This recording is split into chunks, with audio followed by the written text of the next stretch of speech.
Hey guys, welcome to the video, and in this video I'm going to be reviewing Watchmen. So yeah, like I just said, I'm 22 years old and I've just read Watchmen for the first time. I don't know how it's taken me this long, but it has, but I loved it.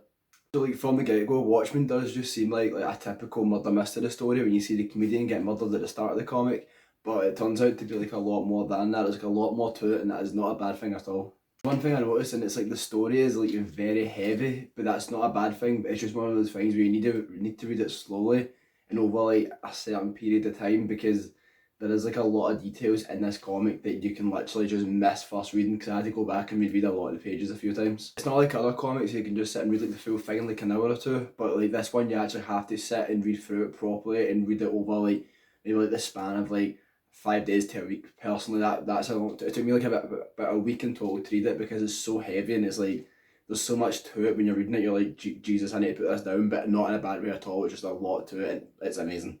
I found the setting in this book really interesting because it takes place in 1985 and the world is on like the brink of nuclear warfare, and it's just like this big like burden over all the characters, and even like kind of like random extra characters you see in it, like civilians and stuff that aren't really main characters, but you still like get glimpses of them and how this impacts their lives. Like this like comic was unique as well because like when we meet all these characters have already essentially been established. We don't have to go with their origin stories, but it's more like why do they act the way they act now. And like Alan Moore basically he does like a lot of non-linear storytelling in this, where he's like he tells a lot of their stories through flashbacks and stuff, which makes sense because when you like see the flashbacks to why they act the way they act now, it makes sense when you read it and you think like these people are assholes essentially.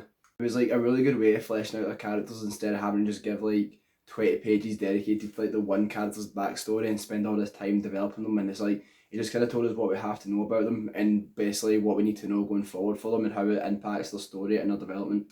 Like the main theme of the comic is essentially that like there's not always like a good and bad solution. You always have like that moral like grey, like there's always that like grey area where it's like it's not essentially a good decision, not essentially a bad decision. And usually in most comic books it's like the good guy beats up the bad guy and that's it. But in this it's essentially that some hard decisions have to be made and these characters need to deal with those decisions and how it essentially affects them going forward and how it affects the world around them as well.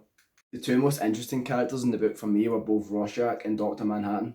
Dr. Manhattan was good in the way that essentially we see what his like fall from humanity to becoming essentially a god, and it's a really interesting read, and you see everything that happens in his life and what causes him to basically become emotionally distant. That combined with all the power he has as well. What I like about Rorschach as well is like he's like your stereotypical badass detective gritty type character, but there's like that's what he comes across on the surface, but there's a lot more to him as well. Rorschach's values kind of like contrast the story because well the point in the story is there's not a straight up good or bad. There is that moral grey area. Rorschach's like everything is you have to punish evil and save innocent, and that's what he sees it. It is black and white to him, and I think that's like showed through his mask being like black and white as well. But I like that idea with him because while all these characters have to make hard decisions, and I try to tell him it's like it's not always easy. He sees it's easy, but it basically evil has to die and the innocents have to live essentially, and it worked really well, and it kind of drives him to insane at a point because that's where he looks to, even though that's not the world he lives in. So the fact that that's his views, it drives him nuts, which I just think is awesome. He views his mask as his face, and he essentially, without that like superhero, he is nothing because all the heroes have been outlawed, and he's the only one that's continuing because he sees it like it's not the law that decides what he does, it's him that decides, and it's really good as well because he's like just a character that can't move on. While other characters have moved on, he can't, and it shows a lot in like the way he acts as well. And it's just he's written amazingly, and I personally really love him. The artwork in the book as well is like amazing. Like the colours just look awesome in it, and like especially when you see Doctor Manhattan, it's like most of the colours in it are dull when you're in the city and stuff, but then it's like it's contrasting when you see Doctor Manhattan because he's obviously like disconnected from this reality. When it's all dull, everything's like bright to him because he can basically make what he wants and what he needs, and it's awesome. Like the colours is used amazingly, and the illustrations are just awesome in it, and the amount of detail they put into it as well is amazing and is really stunning. And honestly, it's just such a stunning book to read. Like, see, I say it's like a heavy read as well, but sometimes you just have to keep going on because of how good the drawings are and the detail they put into them is immense. What I noticed about this comic as well is like the page structure is really good as well. Like if you look at it there, it's like there's a lot of panels in the one page, but it works because it gets across a lot of story in just like one page. So this like 400-page graphic novel, which is a lot for a graphic novel, but at the same time it's not as well. Like there's a lot of story in it, just the amount of panels, but the amount of panels don't really like distract from the story or anything, because the thought bubbles, the captions, everything, it's all just like the perfect size as well, which just makes it like a really easy read as well.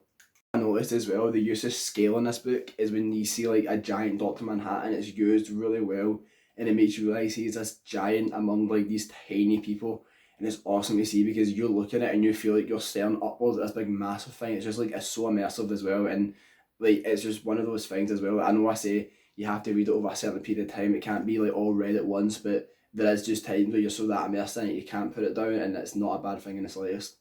So overall, Watchmen is a highly recommended must read. It's a great comic, and my final verdict for it would definitely be like A plus because it's honestly awesome. I can't really think of any negatives for it. Like genuinely, like it feels like the perfect comic book, and like I said, I can't recommend it enough. If you haven't checked it out already, be sure to get it. And like I haven't put any spoilers in this video because I didn't want to spoil it for everybody who hasn't read it. But go and check it out. Seriously, you're doing yourself a disservice if you don't. So thanks a lot for watching, guys. If you enjoyed this kind of content, be sure to hit that subscribe button. I cover a lot of like comic book content, a lot of Star Wars content, just all that kind of stuff. If that's what you're into, be sure to hit that subscribe button, hit the like button, and let me know what you thought of the comic book as well. Let me know what you thought of the movie as well. Actually, like what do you think like the key differences between them? Because there is like a lot of differences in them as well. So thanks a lot for watching, guys, and I hope to see you in the next video.